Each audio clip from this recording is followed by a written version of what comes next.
Gowri's cook ട്യൂബിലേക്ക് എല്ലാവർക്കും സ്വാഗതം.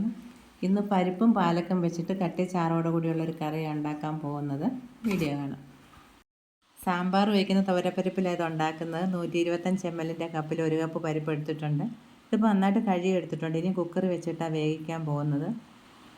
പരിപ്പ് വളർന്ന അതേ കപ്പിൽ തന്നെ 2 കപ്പ് വെള്ളവും കൂടെ ഒഴിക്കുക. ഇത് പെട്ടെന്ന് വേകുന്ന പരിപ്പായതുകൊണ്ട് 2 കപ്പ് വെള്ളം ഒഴിച്ചത്. വേവ് കൂടുതലുണ്ടെങ്കിൽ 1/2 കപ്പ് വെള്ളം ആദ്യത്തിൽ ചേർക്കണം. ഇനി ഇതിലേക്ക് 1/4 ടീസ്പൂൺ നെയ്യ് ചേർക്കുന്നുണ്ട്. നെയ്യ് വേണ്ടാന്നുള്ളവർക്ക് വെളിച്ചെണ്ണ ചേർക്കാം. കൂടെ തന്നെ 1/4 ടീസ്പൂൺ മഞ്ഞൾപ്പൊടിയും കൂടെ ചേർക്കാം. ചെറിയ ബർണറിൽ ഫ്ലെയിം കൂട്ടി വെച്ചിട്ടുള്ള സ്റ്റീം വന്നിപ്പോൾ നമുക്ക് വെയിറ്റ് വയ്ക്കാം. ഒരു വിസിൽ വന്നിട്ടുണ്ട്. ഇനി ഫ്ലെയിം കുറച്ച് മീഡിയം ഫ്ലെയിം ആക്കിയ ശേഷം 2 വിസിൽ വന്നതും ഓഫ് ചെയ്യാം. പരിപ്പ് വേകുന്ന സമയം കൊണ്ട് ഈ പാലൊക്കെ ഒന്ന് വൃത്തിയാക്കിയ ശേഷം കഴുകി അരിഞ്ഞെടുക്കാം.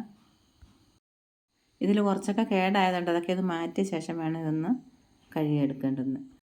തീരെ പൊടിയായിട്ട് അരിയേണ്ട, ഇതുപോലെ ഒരുവിധം വലുപ്പത്തിൽ അരിഞ്ഞാൽ മതി.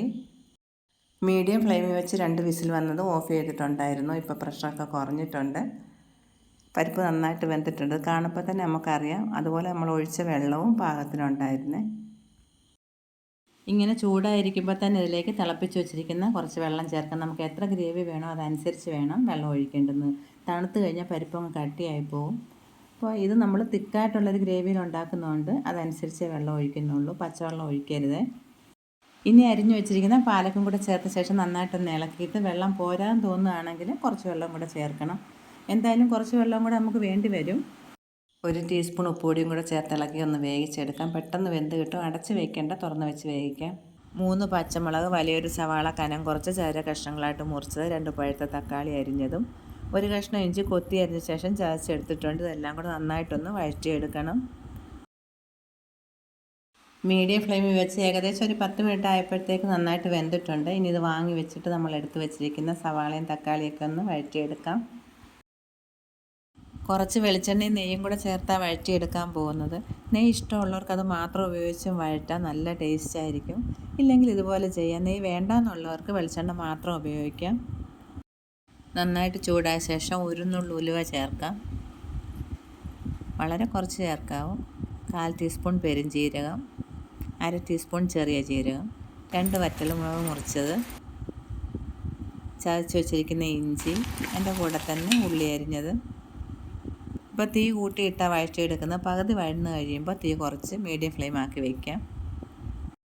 ഉള്ളി നല്ലതുപോലെ വഴന്നിപ്പോൾ മീഡിയം ഫ്ലെയിമിലാണ് വെച്ചിട്ടുള്ളത്. ഏകദേശം ഗോൾഡൻ കളർ ആകാൻ തുടങ്ങിയിട്ടുണ്ട്. ഈ കളറിൽ ഒട്ടും കൂടണ്ട, ബ്രൗൺ കളർ ആകരുത്. ഈ സമയം നമ്മളിതിലേക്ക് വിളപ്പി വെച്ചിരിക്കുന്ന പച്ചമുളകും കുറച്ച് മല്ലിയില പൊടിയായിട്ട് അരിഞ്ഞും കൂടെ ചേർക്കാം. തക്കാളിപ്പഴം ചേർത്തപ്പോൾ ഫ്ലെയിം ഒന്ന് കൂട്ടി വെച്ച് പെട്ടെന്ന് വഴന്ന് കിട്ടാൻ വേണ്ടി. ഇനി 1 ടീസ്പൂൺ ഉപ്പുപൊടിയും കൂടെ ചേർക്കാം.